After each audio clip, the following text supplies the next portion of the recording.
आप थोड़ा शौक शस्त करें।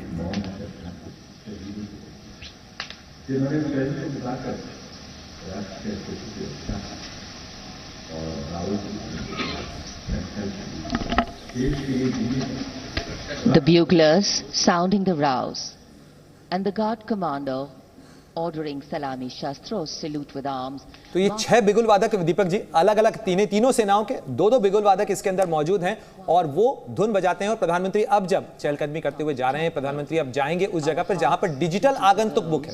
यानी पहले जो विजिटर बुक होती थी, विजिटर बुक भी जो है वो पेपर की होती थी, अब उसे भी डिजिटल कर दिया गया है ताकि डिजिटल रिकॉर्ड उसका भी मौजूद रह सके। और देखिए किस तरीके से छोटी छोटी चीजों को जोड़ के आप एक पूरे नैरेटिव और पूरे देश की वीरता और उसकी परंपरा। देखिए जनरल सिन्हा ने जो अभी बात बताई बहुत महत्वपूर्ण है, कितनी शानदार कि हर दिन यानी 365 दिन हर एक शहीद परिवार के जो परिजन हैं उनको लाया जाता है, वो शहीद स्मारक पे पहुंचते हैं, इस राष्ट्रीय समर स्मारक पे, और उसके बाद वहां अपने परिजन का नाम भी वो देखते हैं, उन्हें सलामी देते हैं। और एक तरीके से ये एक फैमिली कनेक्ट इसे कहा जा सकता है कि रक्षा मंत्रालय उन्हें ये बताने की कोशिश करता है, सेना ये बताने की कोशिश करती है कि आप हमारा परिवार है और ये देश आपका परिवार है। और वाकई यही भावना जो है भारत को बाकी चीजों से अलग ले जाती है।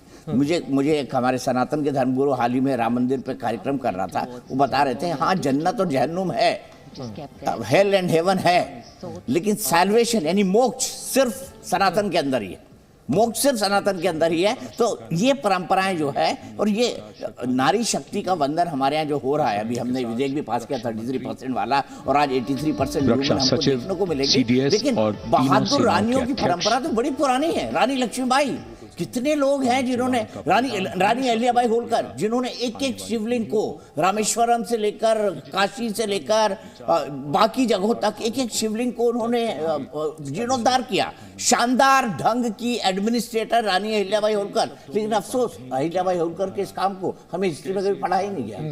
और देखिए प्रधानमंत्री जो है डिजिटल आगंतुक बुक के अंदर लिखा क्या है ये भी देखना महत्वपूर्ण है। क्या आता है सामने, नहीं आ पाता है।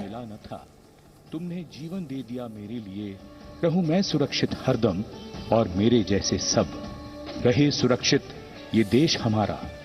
मेरा तुम्हारा रिश्ता है अटूट, हमारी मातृभूमि है एक, तुम्हारा कर्म उत्कृष्ट है, तुम्हारा बलिदान श्रेष्ठ है।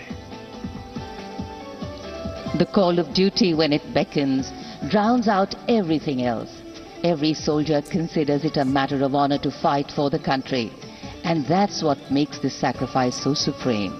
Because the call a soldier answers raises no doubt, no questions, and no second thoughts. Prime Minister Narendra Modi will now depart from the National War Memorial after paying homage to the immortal national soldier. War memorial से जाते हुए साथ में रक्षा मंत्री राजनाथ सिंह, तीनों सेना के प्रमुख, डिफेंस सेक्रेटरी यहाँ पर दिखाई दे रहे हैं।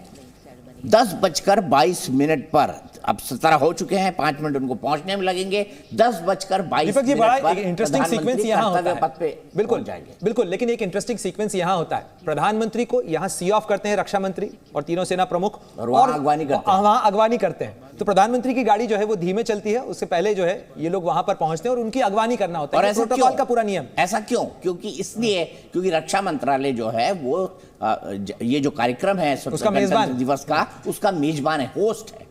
तो रक्षा मंत्री होस्ट की भूमिका में नजर आएंगे, इसीलिए सबसे पहले वो ही पहुंचेंगे कर्तव्य पथ पर।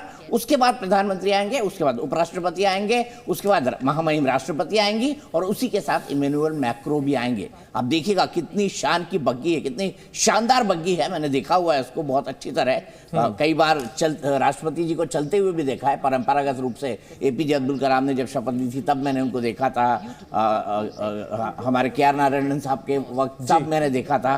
तो ये जो बात है, ये जो चीज है हमारी परंपराओं के अंदर, जो परंपराएं हमारे यहाँ चली आ रही हैं, परंपराएं तो चली आ रही थी, लेकिन मोदी ने 2014 के बाद उनमें भी परिवर्तन किया है, उनको भी मॉडिफाई किया है।